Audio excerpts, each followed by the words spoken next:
Bueno, buenos días, buenas tardes, buenas noches, de acuerdo al lugar en el cual nos estén escuchando. Estamos en un nuevo programa de La Rueda.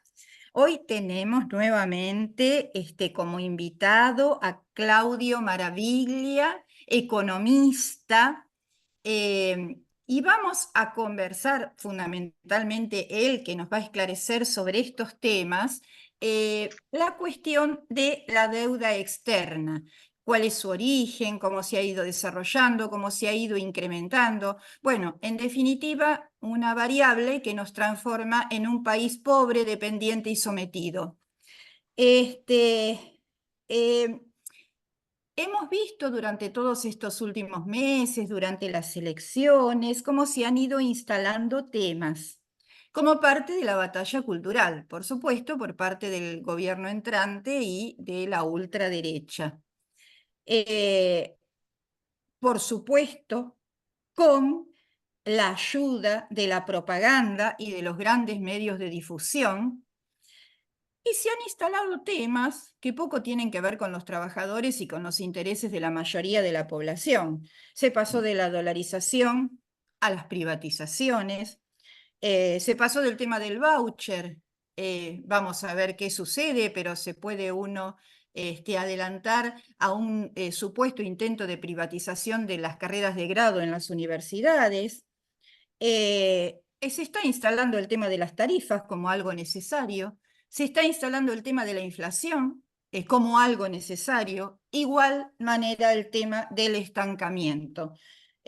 Los militares pidieron al presidente futuro que se cierre la Secretaría de los Derechos Humanos tratando de indignos a los profesionales que allí trabajan. Bueno, en definitiva, la idea del sacrificio, la idea de que hay que sufrir, que no es la primera vez que esto se surge en la historia.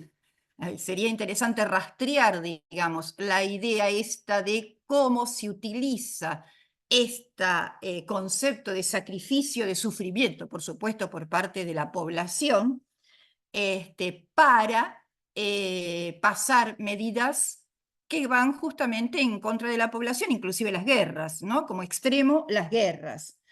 Siempre con esta idea de que en un futuro se va a estar mejor, pero que primero hay que sufrir, hay que sacrificarse. Entonces nosotros desde nuestro humilde lugar vamos a tratar de instalar otros temas, que son los temas que atañen a la mayoría de la población y que debieran estar discutiendo para beneficio nuestro. Por ejemplo, el tema de la deuda externa, que según recuerdo, en el año 83, luego de salidos de la dictadura militar, estaba el planteo de investigar esa deuda externa fraudulenta llevada adelante por un gobierno no constitucional y estaba la consigna del pago de del no pago de la deuda externa. Pareciera como luego esto se fue diluyendo, pero era una fuerte consigna cuando se reintegró la democracia en nuestro país.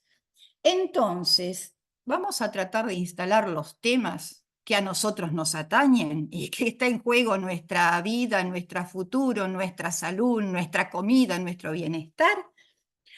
Por eso nos gustaría darle la palabra a Claudio, que amablemente hoy nos acompaña, para ver, a ver si nos puede esclarecer y contar un poquito cuál es la historia de la deuda en nuestro país. La deuda con el exterior, ¿no? Los préstamos con el exterior. Bueno, Claudio, te escuchamos. Bueno, muy bien.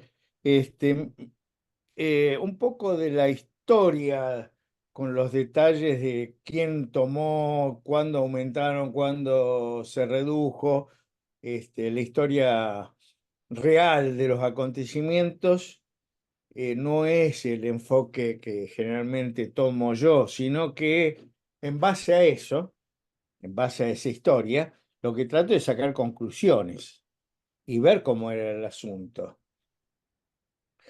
Eh, yo lo que tengo acá es muy interesante. Veamos primero, yo he hecho un estudio desde el 2000 hasta la actualidad, del año 2000, son 20 años, 23 años, pero vamos a los últimos, a los 20 años anteriores, hasta el 2020, de el origen de las divisas que necesitaba el país, que eran por las exportaciones. Lo que se vende anualmente al exterior produce divisas, pero se gastan en importaciones. La diferencia es el saldo comercial de la Argentina. Más o menos en esos 20 años, el saldo por año promedio eran de 8.034 millones de dólares. Positivo, ¿se entiende?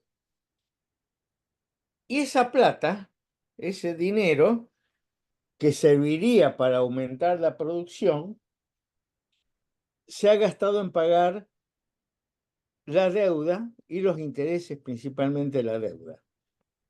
¿Y por qué aumenta tanto el endeudamiento de la Argentina, periodo por periodo? Es muy fácil.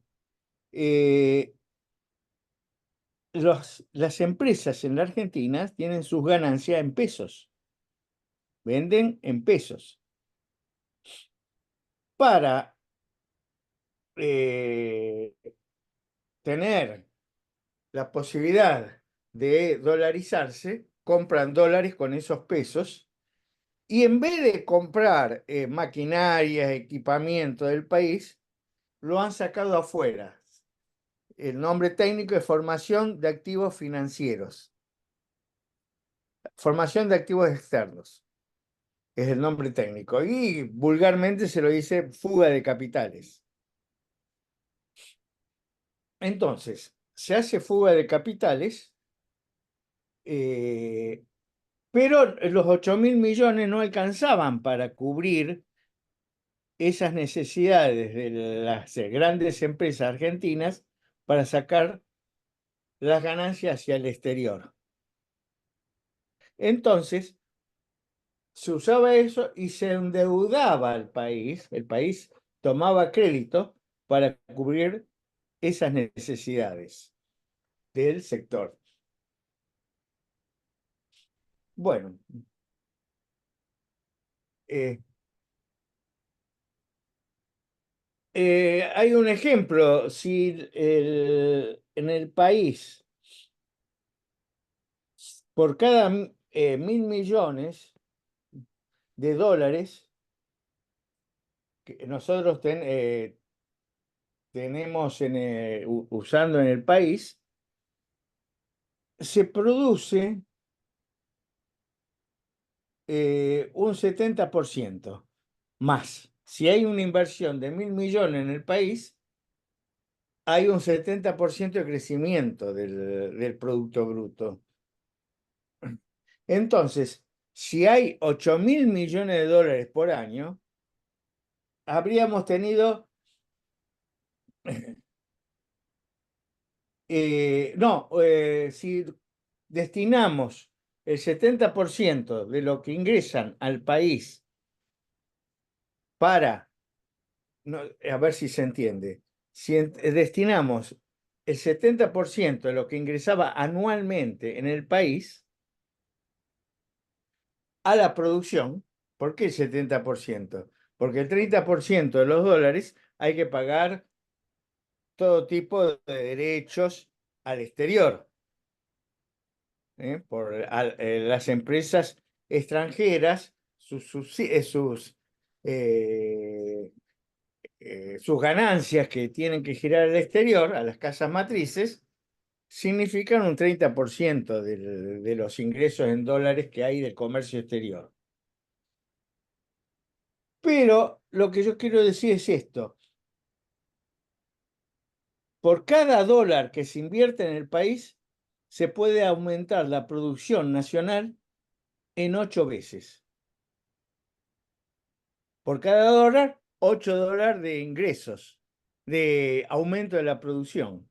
Con 8.000 millones de dólares, si se destina el 70%, hubiéramos tenido 44.800 millones de dólares de crecimiento del PBI. 44 billones de dólares por año de crecimiento.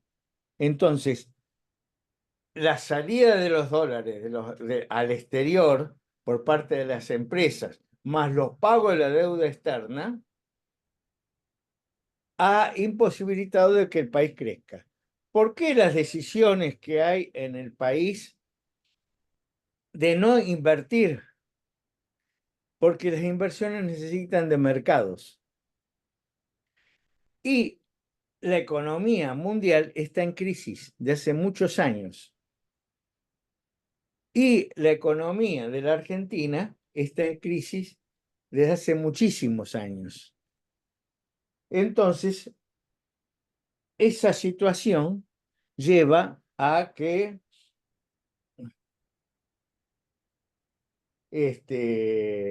no haya, no se hagan inversiones.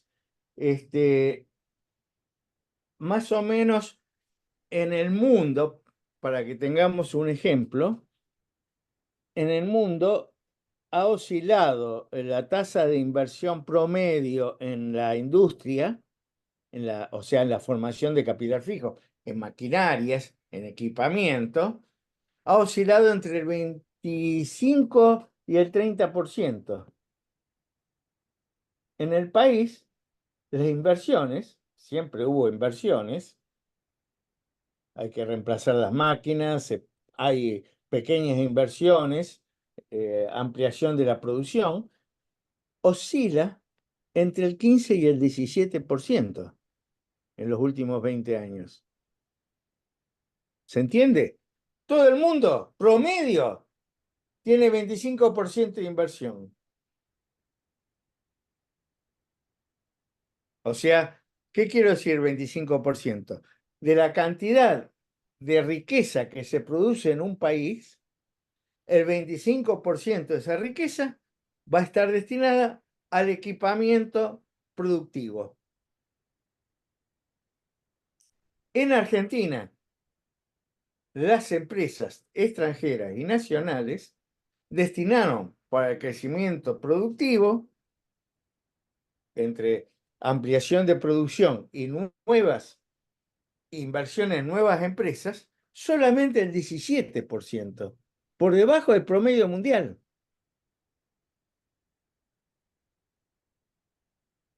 ¿Qué quiere decir? Que el país se fue atrasando en su aparato productivo, fue envejeciendo y cada vez se necesita, para competir a nivel internacional, se necesita cada vez más plata. ¿Qué prefieren hacer las grandes empresas? Mantener un nivel de producción para la Argentina, para el mercado interno, y el dinero que tienen se invierten o en colocaciones financieras o en emprendimientos en otros países del mundo.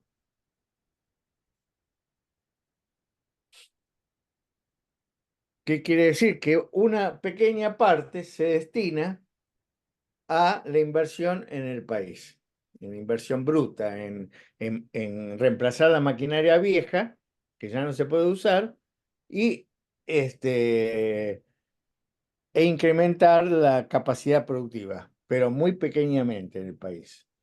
Entonces, de esa manera, lo que se produce en el país da ganancia, y esas ganancias en pesos no es suficiente lo que hay de saldo comercial, o sea, entre lo que compramos para producir en el país y lo que se vende en exportación al exterior, el saldo entre las exportaciones y las importaciones, que lo llamamos saldo comercial, que siempre es positivo, no era suficiente para que las empresas saquen dinero al exterior, porque lo tienen que sacar en divisas, en dólares. Por eso,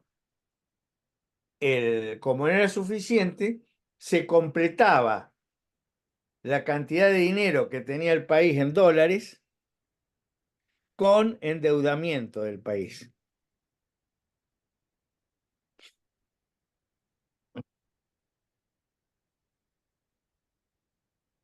¿Esto siempre fue así o desde qué año? Yo el estudio lo hice del 2000, quería ver qué es lo que había pasado. Por ejemplo, en el 2000 apenas tuvimos un saldo de 1.060 millones de dólares. Y en el 2001 tuvimos un saldo comercial positivo de 6.200. En el 2002, por las condiciones de producción que teníamos en el país y, y el aumento, la reducción de las importaciones, tuvimos 16.000 millones de dólares. Y así sucesivamente. Otro año teníamos en el año 2008 12.000 millones de saldo positivo.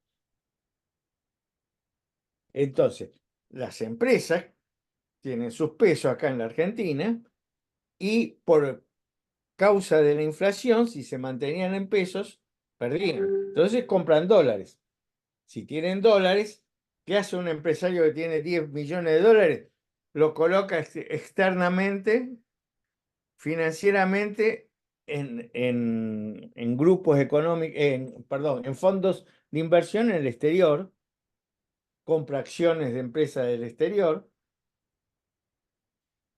y eso lleva a crecimiento constante del endeudamiento argentino.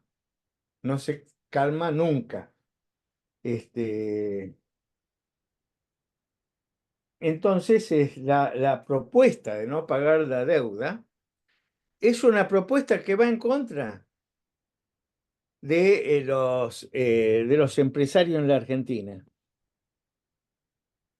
de todas las grandes empresas en la Argentina, de los grandes productores del agro, de las empresas internacionales de todo tipo, va en contra del no pago de la deuda externa, porque ya no tendríamos créditos financieros en el país que le permitan transformar su ganancia en pesos a pasarlo a dólares. Por eso, el conjunto de los grandes empresarios en el país están en contra de dejar pagar la deuda, porque eso habilita a que sigan prestándonos y ellos tengan la posibilidad de transformar sus ganancias en pesos en dólares y poder sacar una parte importante de esas ganancias afuera del país. Ese es el origen de por qué se insiste tanto en pagar la deuda. Ujú. Gracias, Claudio. Estamos con Luisa, Clelia, Walter. ¿Alguien quiere hacerle alguna pregunta a Claudio? Y Y yo yo quería preguntarle algo. Claudio, este tipo de operación que vos has descrito es absolutamente legal. No es, Totalmente.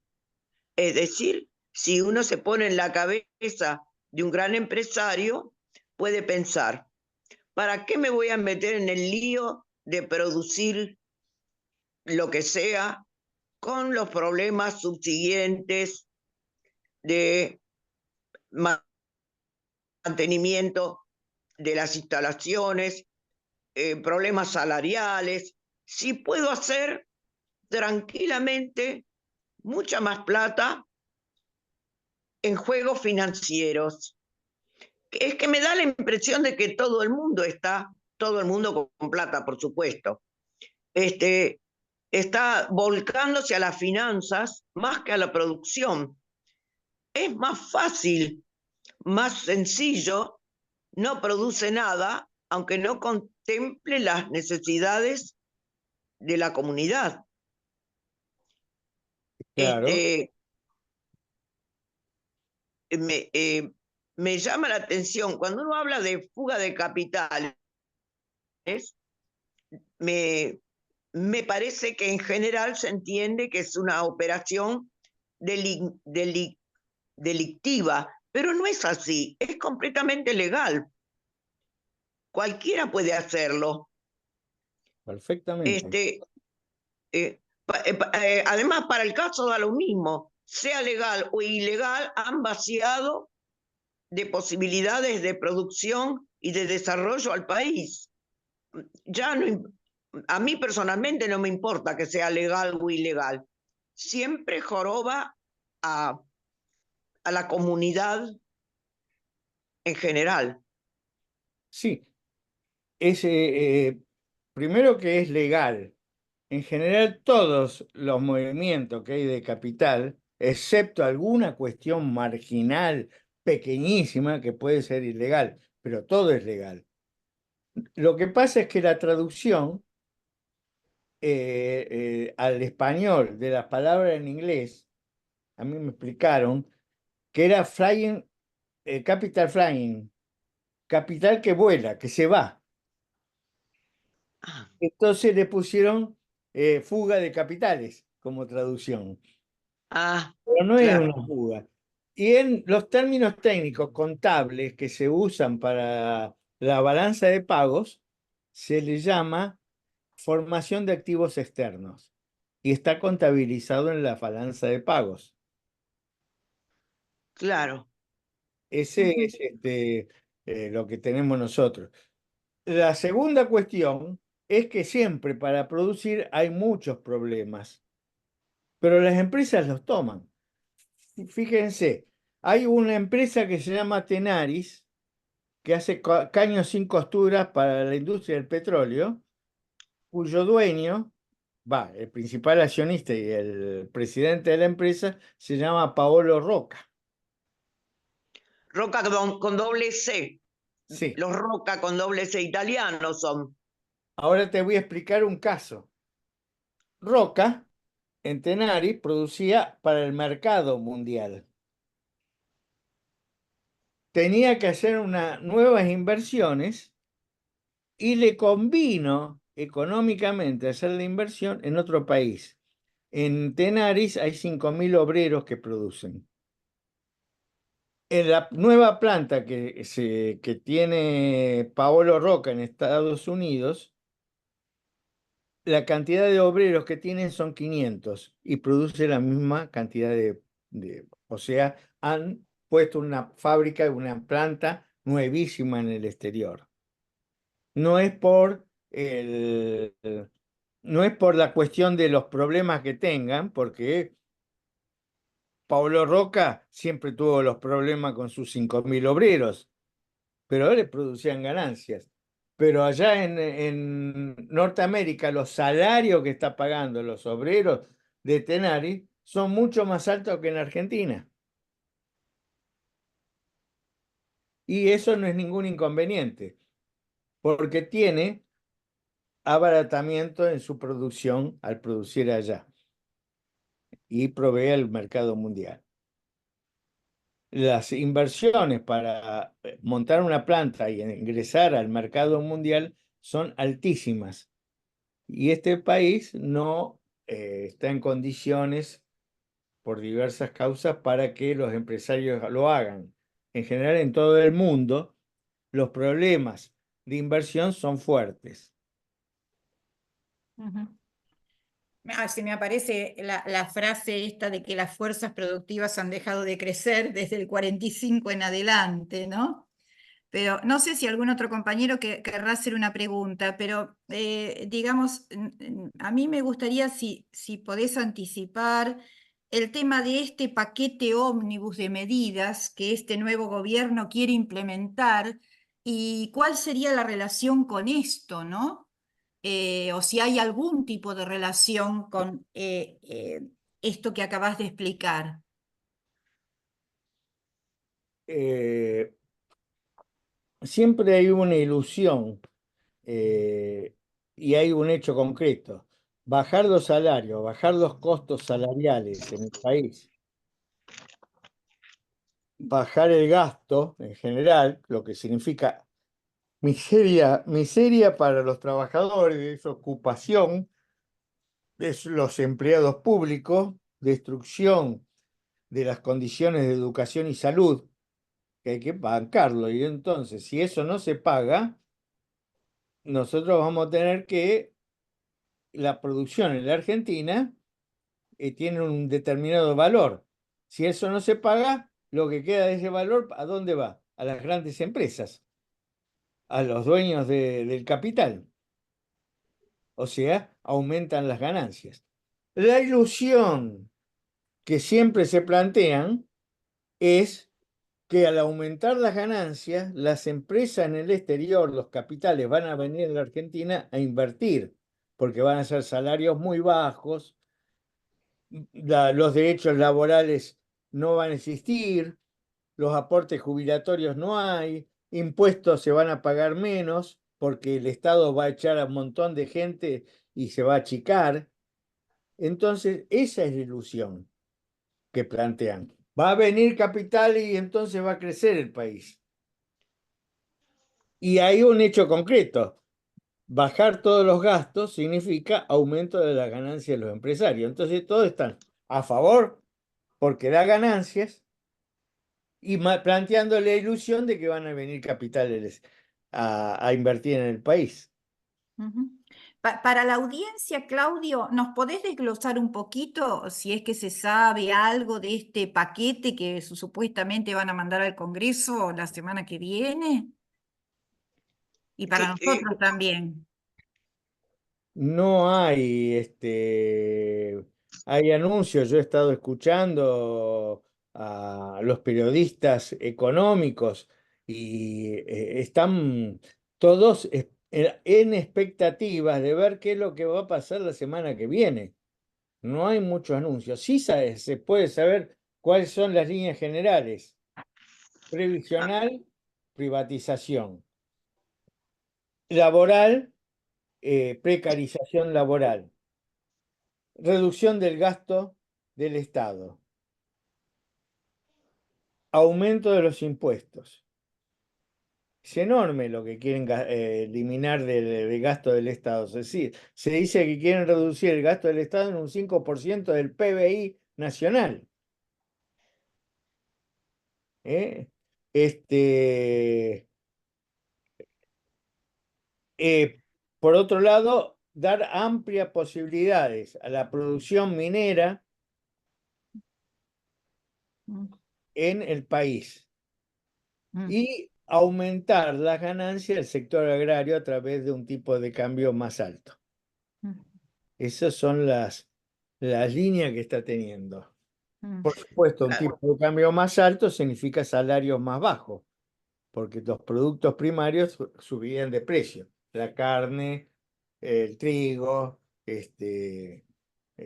los pollos, todo lo que sea alimentación va a subir. Ujú. Bueno, gracias, Claudio. Lo Sí, escuchamos a sí, Walter un poquito, a ver si él quiere sumar algo, aportar. Sí, ¿qué tal? Mira, yo le quiero decir a la audiencia de que si quiere empaparse con un poco más de cuándo empezó nuestra famosa deuda externa, tenemos los libros de alguien que ha dedicado su vida, digamos, a estudiar la deuda externa, que es Alejandro Olmos, pero si alguien quiere algo más cortito, algo más visual, yo recomiendo muchísimo el documental de Pino Solanas, Memoria del Saqueo, un clásico documental sobre la crisis del 2001, y dentro de ese documental hay una sección que habla de los orígenes de la deuda externa de una manera muy resumida y muy, muy didáctica. Nuestra deuda externa, por lo menos la moderna, ¿no? Porque podemos rastrear los orígenes de la deuda desde los primeros años de la independencia, pero nuestra deuda moderna tiene su origen con la última dictadura militar. Mm, En el mundo hubo dos crisis que se llamaron la crisis del petróleo. Dos crisis del petróleo hubo en el 73 y en el 76, un exceso de petróleo que generó lo que en el mundo se conoce como los petrodólares, un exceso de dólares que los grandes países industrializados giraban a los países periféricos en forma de deuda, de préstamos. En un principio con una tasa de interés muy baja, yo creo que era del 3% ahora, si no me acuerdo, en los primeros años, pero que después esa tasa subía hasta el 10 o el 15%, provocando que ya, digamos, en el 85, en nuestro caso con el presidente Raúl Alfonsín, pasando el 85, empieza a haber en toda América Latina crisis de deuda externa, es decir, default. De hecho, ustedes seguramente sabrán que Alfonsín intentó crear un grupo de países endeudados para negociar colectivamente con el FMI, que se llamó el Grupo Cartagena. Sí, de También, acuerdo. claro, bueno, y después, si vamos y avanzamos un poco más en el tiempo, estamos con Menem, el famoso 1 a 1. Para que Menem pudiera tener el 1 a 1, tenía que tener tantos pesos como dólares en el Banco Central, tantos pesos circulando en la sociedad como dólares en el Banco Central. Ahora, ¿qué ocurría? El país debía plata y la deuda se paga en dólares. Entonces, si Menem pagaba en dólares la deuda externa, se le rompía el 1 a 1. Entonces, ¿qué hacía Cavallo? Pedía deuda en dólares nuevo para pagar la deuda en dólares vieja. ¿Se entiende?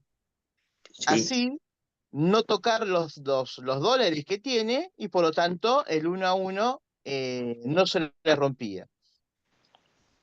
Entonces podemos seguir, digamos, hasta con Macri, con las famosas LEVAC, y después se llamó LELIC, que el préstamo de 50.000 millones de dólares que le hace el FMI no es simplemente un préstamo porque, bueno, estaba ayudando un gobierno de derecha, sino porque lo que Macri debía en esa bola de nieve que llamó las LELIC, cuyas posiciones tenía Templeton, Pinco y otra más que no me acuerdo, era justamente por valor a 50.000 millones de dólares. ¿Se entiende? Es decir, lo que el FMI le presta a Macri es para que los grandes grupos económicos, los fondos de inversión que yo estoy mencionando, tuvieran tiempo para deshacerse de sus posiciones en peso y poder irse del país. ¿Se entiende? Los que le compraban estas LELIC eran estos fondos de inversión que financiaban a Macri.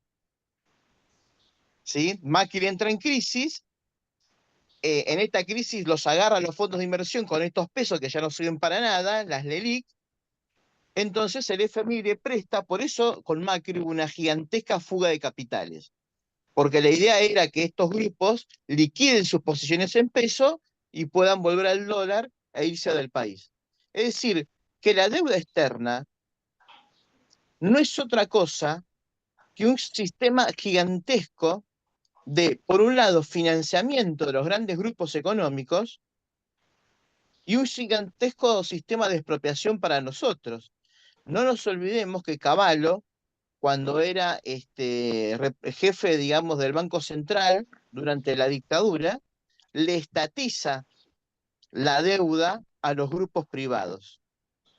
Es decir, que convierte en público una deuda que en realidad los Paolo Roca, los Techín, los Bulgeroni, los Pérez Compán habían tomado ellos en el exterior y ahora esa deuda termina siendo pública. Miren esto, hay un ejemplo muy, muy conocido.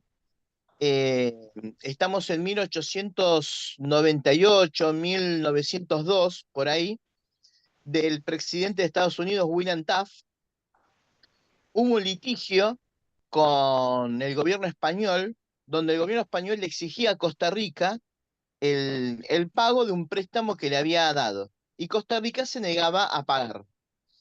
Entonces este presidente quedó como mediador, William Taft. Y William Taft falló a favor de Costa Rica. ¿Por qué? El argumento era que el gobierno español le había prestado a empresas extranjeras radicadas en el país. Por lo tanto, eso era deuda privada. No era deuda que tenía que pagar el Estado, porque no era deuda pública, porque no había un público que se había beneficiado. Por lo tanto, no corresponde que esa deuda la pague el Estado. ¿Sí? porque el beneficiario de toda esa deuda no fue el público, es decir, los ciudadanos costarricenses, sino que los beneficiados fueron empresas españolas y empresas inglesas que ahí hacían actividades de pesca. Por lo tanto, son ellas las que tienen que pagar. Bueno, ahora evidentemente Estados Unidos y nadie aplica, digamos, ese criterio. Esto tiene un nombre, gente. Se llama teoría de la deuda odiosa. Mm. Hay una frase allá por los 90 de una funcionaria del FMI que había dicho que si aplicáramos la teoría de la deuda odiosa, toda la deuda externa de los países subdesarrollados y los llamados tercer mundo se caería. Porque Claro, también, porque también algo que pasó sobre todo con Menem, esto lo denuncia muy bien Alejandro Olmos y también este documental que yo recomiendo, muchas veces lo que consideramos como deuda son en realidad préstamos, deuda que las filiales toman de las casas matrices. ¿Se entiende? Es decir, piden una deuda, no sé, supongamos, eh, por poner un ejemplo aleatorio, ¿no? Ford de Argentina le pide un préstamo a Ford de Estados Unidos. Se lo otorga, ese dinero no llega acá, sino que va a una cuenta en Nueva York y con esa garantía, con esa cuenta en Nueva York y con esos ahorros en dólares, la Ford de Argentina toma un préstamo. ¿Se entiende? Y eso es lo que se contabiliza como deuda. Ujú. Y así podemos estar mencionando mecanismos de expropiación, podemos estar todo el día de hoy. Mm. Acá lo que tiene que quedar claro, he intentado hacer un breve resumen de la deuda, muy apretado, por supuesto, pero bueno, lo que tiene que quedar claro es que la deuda es esto, es un mecanismo de expropiación que tienen los grandes imperios para expropiar a los pueblos. Después hay otro, que ya lo mencionó acá nuestro invitado Claudio, que es el famoso carry trade o bicicleta financiera. Algo que, bueno, no lo inventó Macri, por supuesto, porque hubo bicicleta financiera bajo los Kirchner. De hecho, las famosas LEVAC es un invento del último año de Cristina Kirchner. Lo que va a hacer Macri es llevar esta bicicleta financiera, eh, digamos, a su máxima expresión y le va a cambiar después el nombre, lo va a llamar LELIC. Ahora, ¿qué es una bicicleta financiera? Porque hay que ver si quienes nos están escuchando saben en qué consisten esos términos. Miren, el tema es el siguiente. Nuestro Banco Central emite un título de deuda en pesos con una tasa de interés que tiene que ser siempre mayor que la inflación, para que sea apetitoso para los grandes capitales, si no, no te compran esas famosas LEVAC. Eh, por ejemplo, bajo el gobierno de Macri, creo que la inflación estaba alrededor de un 30% y las LEVAC rendían un 35-36% aproximadamente. Es decir, siempre el porcentaje tiene que ser mayor a la inflación. Entonces vienen los grandes grupos de inversión, como las LEVAC se compran en pesos, venden sus dólares, intercambian sus dólares por los pesos, con esos pesos compran las LEVAC tenían fecha de vencimiento a un año y medio, 2 años, depende de cada LEVAC, ¿sí? Y cuando viene el vencimiento, el gobierno te paga los pesos que pusiste, supongamos 10.000 pesos para comprar una LEVAC, más el 35% de interés. O sea que vos ganaste, vos Templeton, ganaste 10.000 pesos más el 35%. O sea, 13.500. Con esos pesos volvés a comprar dólares, pero ya no comprás dólares por 10.000, comprás dólares por 13.500. Y esos dólares se van al exterior. ¿Se entiende cómo es la bicicleta financiera? Mm. Sí, Walter, gracias, nos has ido dando ejemplos y aclarando más el tema. No, no son temas fáciles, son difíciles para nosotros, para la audiencia, pero bueno, hay que tratar de hacer un esfuerzo por entenderlo. Yo quiero traer un ejemplo y después escuchamos a Luisa, a Clelia, a ver qué ellas tienen que aportar. He estado recibiendo de Jujuy videos de poblaciones originarias en donde los están expulsando sistemáticamente de las tierras desde la reforma de Morales, mayormente, antes también, hasta la actualidad, todos los días. De hecho, nosotros hicimos programas por lo que está aconteciendo en la provincia de Jujuy y vamos a volver a hacer el viernes próximo. Y esto lo menciono porque es la relación directa con lo que mencionaba Claudio de la industria minera, de la explotación de la industria minera. Para poder explotar en litio en Jujuy tienen que sacar de sus casitas a las comunidades originarias que las tierras son de ellos y hace siglos que viven allí. Esto está aconteciendo al día de hoy. Digamos, la otra cara del paquete de medidas o de lo que propone hacer este gobierno, que bueno, vamos a ver si lo puede hacer o no. Bueno, quería hacer mención a eso. Clelia, Luisa. Sí, sí, yo encontré un artículo que creo que está muy relacionado con todo lo que estamos aprendiendo hoy y que se está comentando. El artículo se llama FMI, las 3 letras más odiadas del mundo. Y me entero de que el Fondo Monetario Internacional fue creado en 1944 con propósitos muy diferentes a los que les conocemos, de los que les conocemos.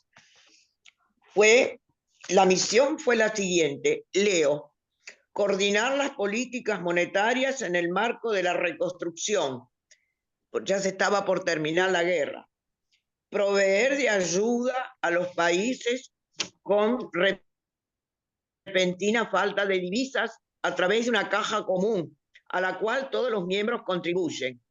Es decir, parecen fines loables de ayuda mutua, pero las cosas fueron cambiando y muchas de las medidas que el fondo obliga a tomar a los gobiernos, leo de nuevo, determinan en gran medida las condiciones de vida de las poblaciones afectadas, porque el fondo da primero asistencia técnica y luego préstamos a las naciones que los necesitan, como bien explicó Claudio, para proveer a necesidades de la producción de las naciones, de los privados que proveen a las necesidades, según tenemos manejada la economía. Pero ¿qué sucede? El fondo ha extendido, a medida que avanzó el tiempo, en el correr de la historia, exigencias que pueden llevar a reformar empresas, que exijan cierto número de funcionarios y no otros en las empresas públicas,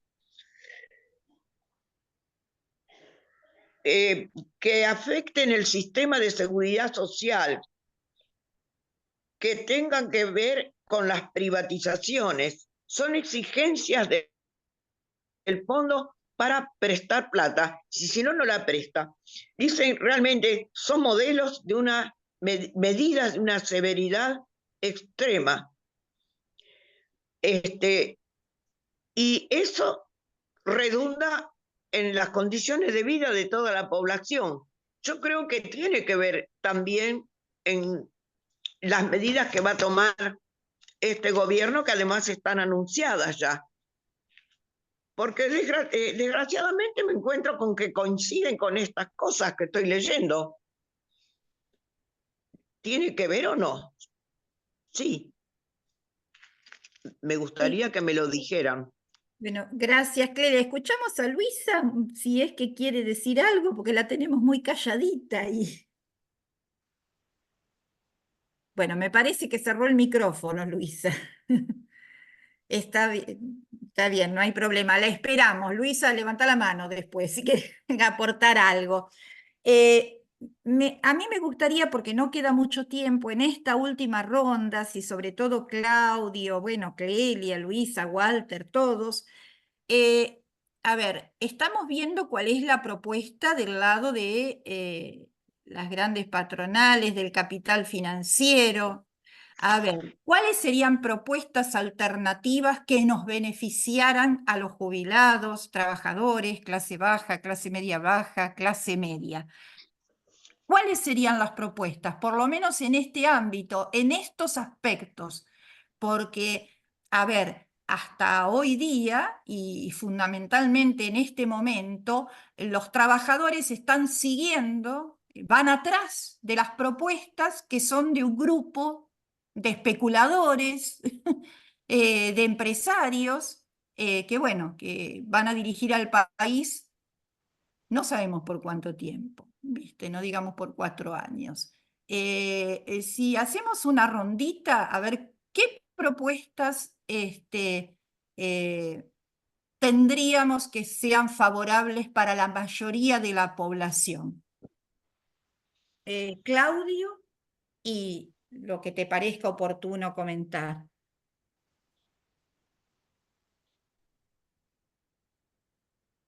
Ahí no lo escuchamos a Claudio.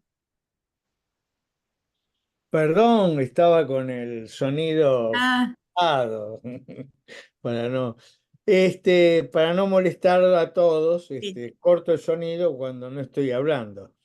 Bueno, yo lo que pienso es que lo principal que tiene que hacerse en el país, que no lo va a hacer este gobierno, es el no pago de la deuda externa. No pagar la deuda externa, este, romper con los planes y con el Fondo Monetario y con los planes que impone el Fondo Monetario, o sea, no vincularnos más al Fondo Monetario. Eso sería las dos medidas. Después, destinar todo ese dinero a la economía argentina, a las necesidades, o sea, lo que se está pagando. Por ejemplo, este año fueron más o menos, creo que en estos 2 últimos meses se pagan en total al exterior de deuda externa de intereses 2.700 millones de dólares. Entonces, se está pagando año tras año intereses de la deuda externa. Eso no se tiene que pagar más, se tiene que destinar al país. Creo que esa es la principal. Después,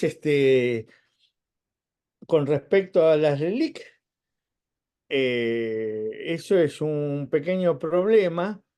En las LELIC, una parte de las LELIC tiene como contrapartida los plazos fijos de las personas en el país.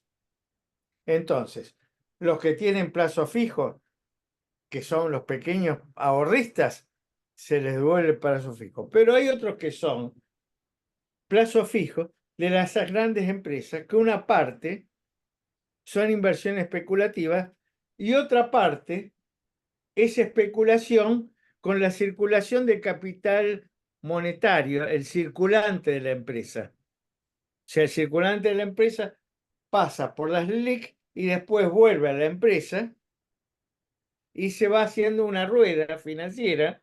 Unos entran a plazo fijo, otros salen de plazo fijo. La contrapartida son las LELIC, que es la deuda del gobierno a los bancos, que es el pasivo del Estado, el activo del banco, y el pasivo del banco es el plazo fijo.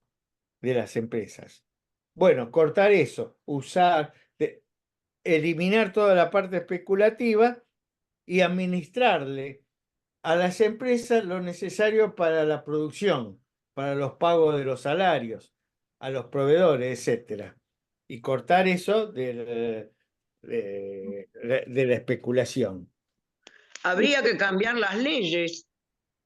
No, habría que tener un gobierno que no sea este. Sí, Claro, habría que cambiar el gobierno, pero claro, seguramente. Gobierno, echar a todos los parlamentarios, poner un parlamento de trabajadores, tener claro. un sistema bancario que sea ¿cómo se llama?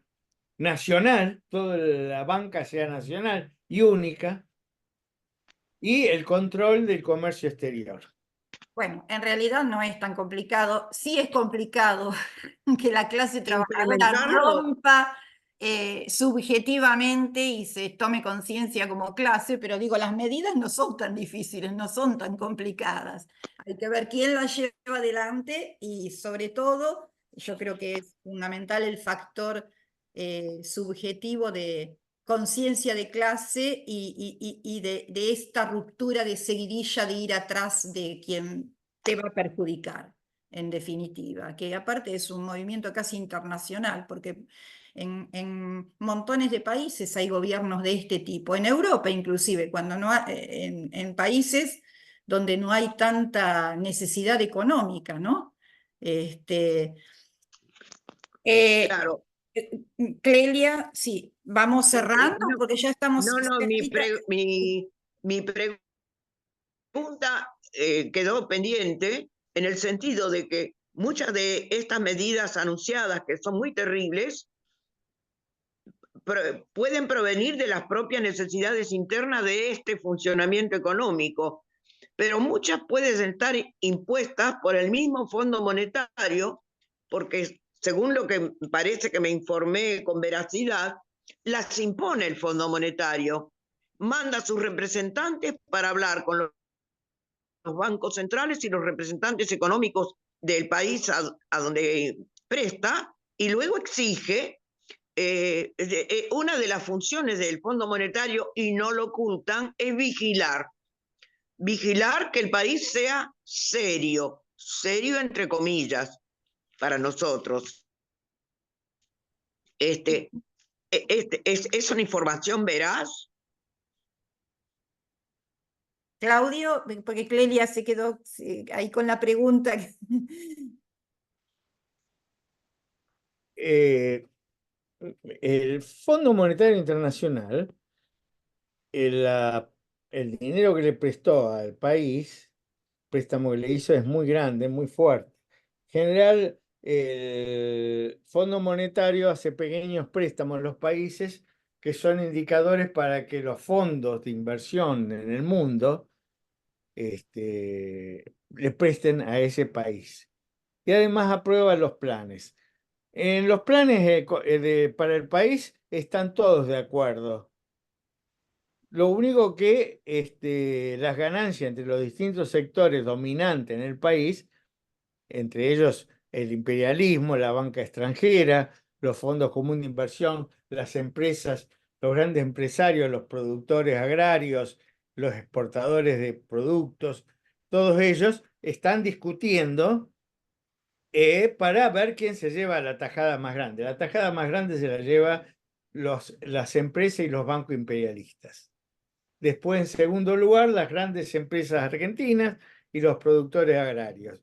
Entonces, todos están de acuerdo en que para sacar la ganancia hay que exprimir a los trabajadores, eliminar el gasto que hay de la gente, de los trabajadores desocupados, y ese es los planes, el fondo de los distintos planes que quiere imponer el Fondo Monetario, pero que beneficia a todos los grandes, a todos los que sacan ganancias, los que producen ganancias. Los que tienen ganancias, los que explotan a los trabajadores, son los beneficiarios de los planes del Fondo Monetario. Por eso, sus gobiernos tratan de imponer esos planes a la gente, al país. Pero políticamente quedan perjudicados. porque la población se les pone en contra. Ahora no. Ahora no. Bueno, Me parece que Todavía. sí, por ahora la gente tiene esperanza, tiene una ilusión que se lo han creado, porque los gobiernos, los partidos políticos que representan a los grandes intereses, crean ilusiones en la gente. Tienen todo un aparato de propaganda enorme, todos los canales, todas las radios, entonces están bombardeándolo. ujú. La cuestión no es que la gente piensa mal, la cuestión es que le imponen ideas y le destruyen las fuentes de información a la gente. Así es, che. Bueno, acá estoy, disculpen que no interrumpo mucho porque... Apareciste, Luisa. A No, es que ver, estoy estamos cerrando, escuchándolos. Luisa. Estamos cerrando ya. Claro, no, estaba escuchándolos, pero no saben los ruidos que hay. Ahora aproveché este ratito porque están construyendo arriba de mi casa y hay demasiado ruido, Lili. Y bueno, la verdad que muy interesante todo y claro, ¿no? Cuando nos dice Claudio, me quedó claro para quién van a gobernar. Esto es lo que me preocupaba a mí, para quién va a gobernar esta gente y ya vemos para Ujú. los que realmente tienen ganancias y van a seguir ganando más y más. Entonces, ¿qué va a pasar con los obreros? En los que somos pobres nos vamos a seguir empobreciendo más, eso es lo que me queda claro. Y esperando, como espera todo el pueblo, ¿no? ¿Qué nos va a decir este presidente?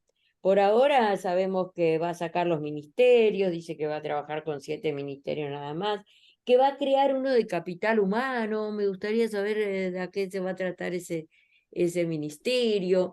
¿Quién va a ser el ministro de Economía? Porque se alargaba un nombre, después otro, o en fin, hoy no sé quién va a ser nuestro ministro de Economía. Y bueno, mucho miedo, preocupación, y esto de para quiénes van a gobernar. Y si seguimos así, estamos en el horno, como decimos siempre, Lili. Yo sé, yo a la gente que se puso a llorar cuando vio el resultado de las elecciones, ¿no? Y digo, pero ¿qué cambia para nosotros los laburantes? Vamos a tener que seguir laburando día tras día para poder comer y, y en fin, siempre caemos en lo mismo, que Dios ayude a este país y nada, ese es mi cierre, Lili, mucho Bueno, miedo. gracias, Luisa. Bueno. Eh, bueno, mi idea es discutir nuestras propuestas, nuestras alternativas, nuestras soluciones, no entrar en un debate que nos imponen los grandes medios, por supuesto, con la propaganda a su favor. No es nuestro debate, no son nuestros temas. Lo único que podemos hacer es esclarecer, porque es difícil estas cosas para que se entiendan, digamos, a la audiencia y para nosotros mismos. Bueno, No Walter, sabemos nada. Tendrían que enseñarlas en el secundario. Tendrían sí, que dar algo de economía en el secundario. Salimos sin saber nada. sí, es cierto. Es cierto, estudiando economía con mi nieta nos agarramos de los pelos y le pedimos ayuda a Walter, más o menos, pero recién en un terciario y en un terciario de historia, ¿no? Claro. Es difícil para nuestra forma de pensar. Bueno, nosotras que venimos de la docencia, de la psicología, de las humanísticas, nos cuesta. Imaginamos la mayoría de la gente que está con otras preocupaciones más candentes, como, digamos, cubrir la alimentación y las necesidades básicas, pero hay que dar el debate. Hay que dar el debate porque son nuestros temas, es lo que se necesita, si en algún momento se puede salir de este círculo vicioso. Walter, te escuchamos, a ver si querés cerrar y a ver cómo pensás vos que se puede salir de esta situación. Sí, mira, Claudio ya nos dijo, no pago de la deuda externa, nos dio una propuesta para la solución de las LELIC y nos habló de un parlamento de trabajadores. sí, y también mencionó la nacionalización del comercio exterior, lo También me cual es olvidé. absolutamente correcto. Miren, yo quería cerrar con esto, sobre esta consigna tan estratégica, tan importante, sobre el no pago de la deuda externa, algo que siempre entre los trabajadores o entre la gente común generaba un poco de ruido porque te decían, bueno, pero si no pagamos la deuda externa, ¿qué va a pasar? Bueno, lo importante es que pagando la deuda externa, ¿cómo estamos? Ahora, este gobierno que va a asumir entre unos días, se dispone a hacer un ajuste dantesco, es decir, arrasar con la salud, con la educación, etcétera, etcétera, etcétera, pero con un solo objetivo. Es decir, ¿por qué hace esto? Tiene un solo objetivo, el pago de la deuda externa.